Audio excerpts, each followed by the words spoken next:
Topic 2. Verbal communication. On completing this module, you should be able to identify and implement presentation skills. Identify the rules and processes that make up an effective document. Sort out ways of asserting and expressing.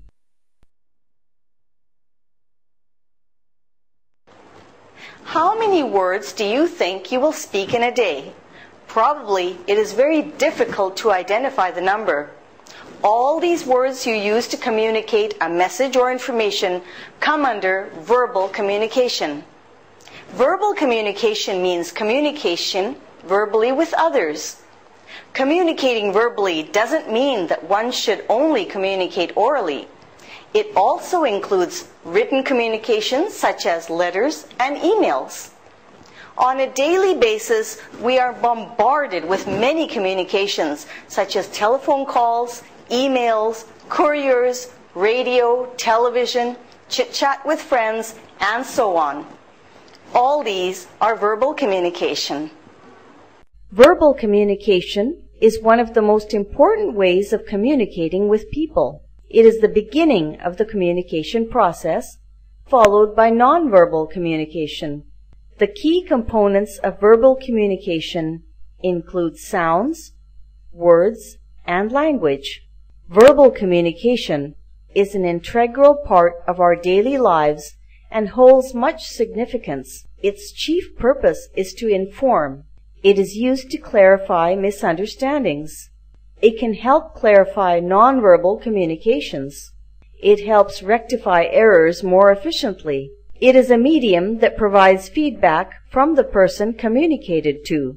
It yields a great deal of influence when used effectively and efficiently.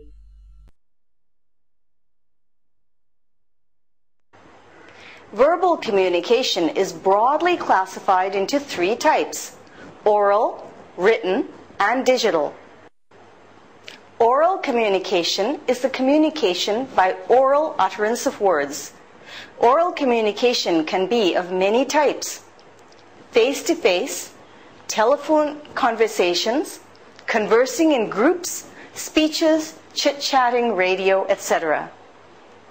Written communication is an act of passing the message through writing. This can be done through letters, couriers, books, magazines, newspapers, etc. Digital. The advancement of technology has given rise to digital communication, which includes emails, internet chatting, Facebook, mobile messaging, etc. Oral communication involves communication through words uttered from mouth. It may include direct conversations such as face-to-face, group discussions, or telephonic conversations. Speeches, presentations, discussions, etc. also come under oral communication. Verbal communication is of primarily 2 types: speech and writing. Both types are important to deliver a message effectively. Verbal communication can take place by means of written, electronic, or spoken communication. Written communication. Examples include notes and letters. They are used in professional as well as personal relationships. Electronic communication. Examples include emails and text messages, known as texting for short. Emails are notes, memos, letters, reports, or any other documentation sent electronically through the net. Spoken communication. These include all instances of face-to-face or telephonic conversations on a personal or professional level.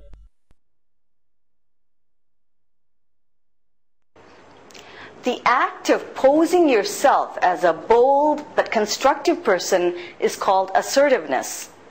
An assertive person may respect himself and others. At the same time, he would be a person who will set boundaries to protect the values such as honesty, respect from exploitation. One can develop assertiveness by speaking honestly, developing a strong self-image, admitting mistakes, controlling emotions, solving problems, etc. Assertiveness is all about balancing between your wants and needs while considering the rights, needs, and wants of others as well. It is a skill to be learned and developed. It requires self-confidence to assert oneself.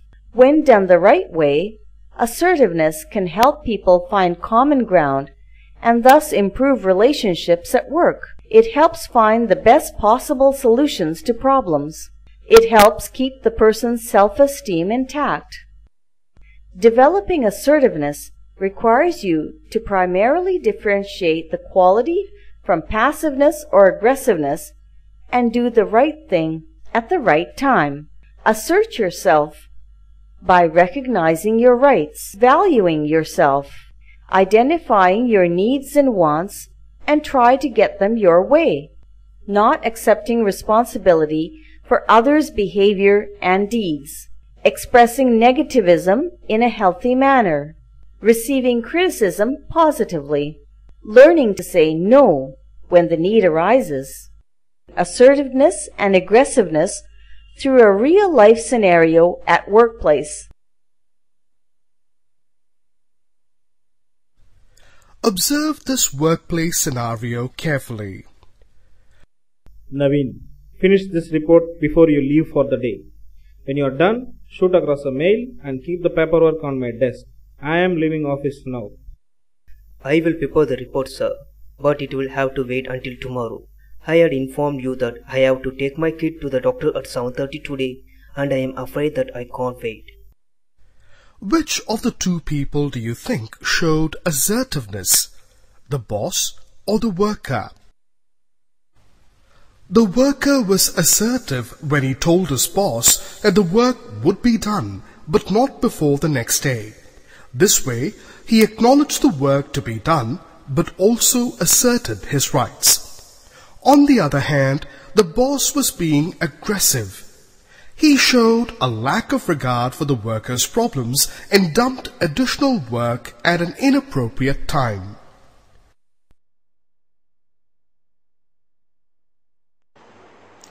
Giving feedback is nothing but sharing information about the performance or behavior of a person. Feedbacks are given based on the observation of solid data obtained about a person. The characteristics of an effective feedback are: it should be given for specific things like performance, behavior, etc. It should be descriptive. It should be based on the observations and/or solid data. It should be well-timed. It should have a two-way communication pattern. The feedback giver should be open to listen and understand the receiver's input. It should be brief. It should be based on true data. It should be regular. It should have a follow-up. Giving and receiving feedback is one of the most important communications that takes place among team members in a workplace. Feedback can greatly help in improving the quality of work. Giving feedback is a skill to be constantly improved upon.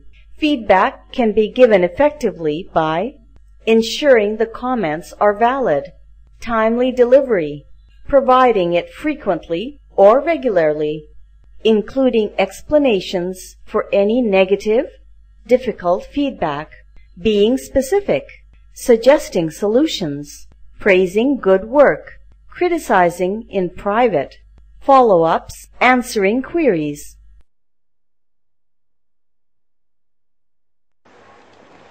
It is very important to understand that feedback is not to criticize a person's performance or behavior, but to improve the same. So when someone receives feedback, he/she should accept it with an open mind. Here is a list of things one should do while receiving feedback. Control your defenses. Listen carefully to understand. Learn to suspend judgment. Summarize and repeat the feedback. Ask questions, if any, to clarify. Ask for examples and illustrations. Be approachable. No work is complete without review, feedback, and correction. So apart from expecting feedback in a positive sense, you have to seek feedback, avoid confrontations and arguments, listen patiently, seek examples and suggestions, let go of your ego, process and evaluate feedback.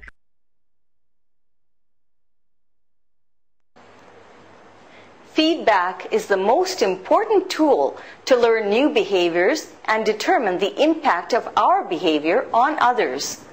By giving and receiving feedbacks, the organization and the employees can be benefited. Here are a few benefits of feedback. Reduces uncertainty, helps in solving problems, builds trust, strengthens relationships, improves quality of work. Feedbacks are not always complaints, but it is often difficult to view feedback as constructive rather than complaint because they tend to highlight our mistakes. Some of the benefits of implementing feedbacks are as follows.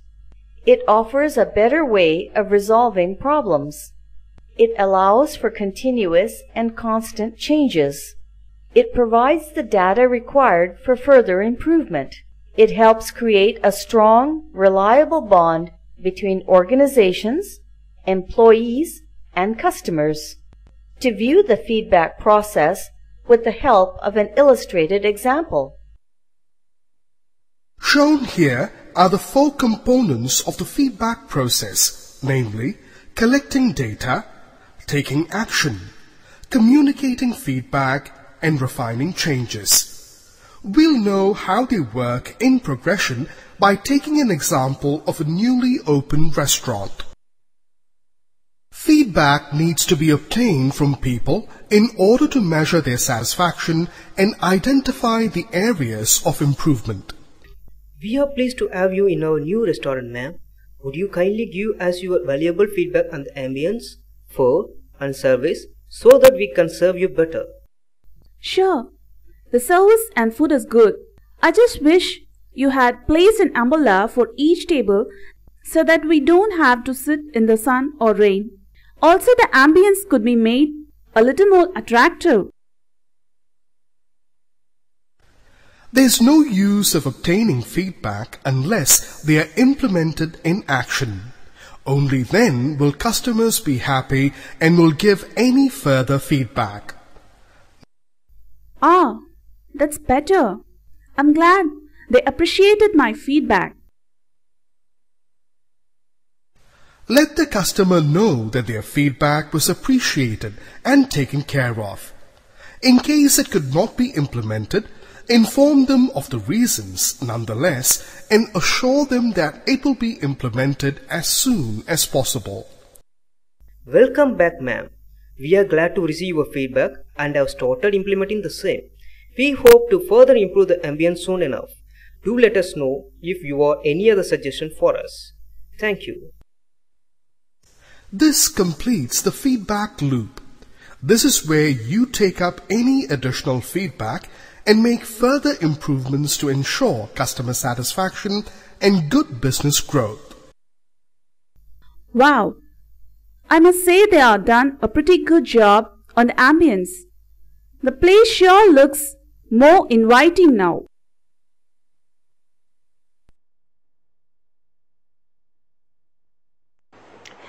A presentation reflects the way a person works.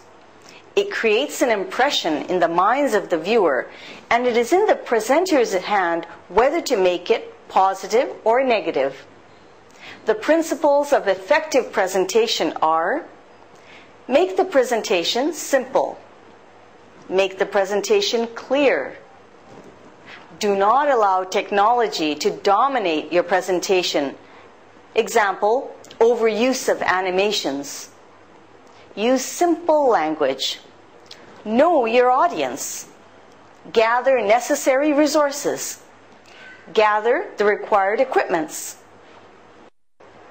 The 4 key elements of effective presentation are: understand the audience, prepare the content, deliver with confidence, and control the environment. Understand the audience. Understanding doesn't literally mean understanding their feelings and personal emotions. It actually means to know their requirements, analyzing their response, their attention, etc. Prepare the content. Planning is always essential before we start any activity. In the same way, before we start a presentation, we should plan and prepare the content to make the presentation effective. Deliver with confidence. The confidence level of the person can be seen through his gestures and body language. The presenter should speak confidently, use illustrations and visual aids, use proper body language, etc. Control the environment. Plan your presentation timing. Stick to the schedules and welcome any queries from the audience. End the session with proper conclusion. Presentation skills are vital in formal meetings, and formal meetings are an integral part of business. Effective presentation is a combination of various elements, all of which will have to be handled simultaneously. With the help of right tools and material, backed up by planning and preparation, the presentation can be effective. PowerPoint slides are the most commonly used tools for presentations. Understanding the audience. Know their requirements. Gauge their response. Do not merely repeat or reiterate information. Present new, interesting, and challenging material. Invite the audience to actively participate in the discussion. Prepare the content. Cater to the audience requirements. Know how to present. Keep the information well structured. Include introduction, outline, and key points. Explain through jokes, stories, and real-life examples. Deliver confidently. Speak efficiently and display effectively. Familiarize with and understand the content. Use visual aids, jokes, stories, and real-life examples. Present in a brief and concise manner. Try physical relaxation techniques. Control the environment. Get a feel of the environment prior to the actual presentation. Time your presentation. Stick to the scheduled time. Welcome queries from the audience. Wind up the presentation skillfully.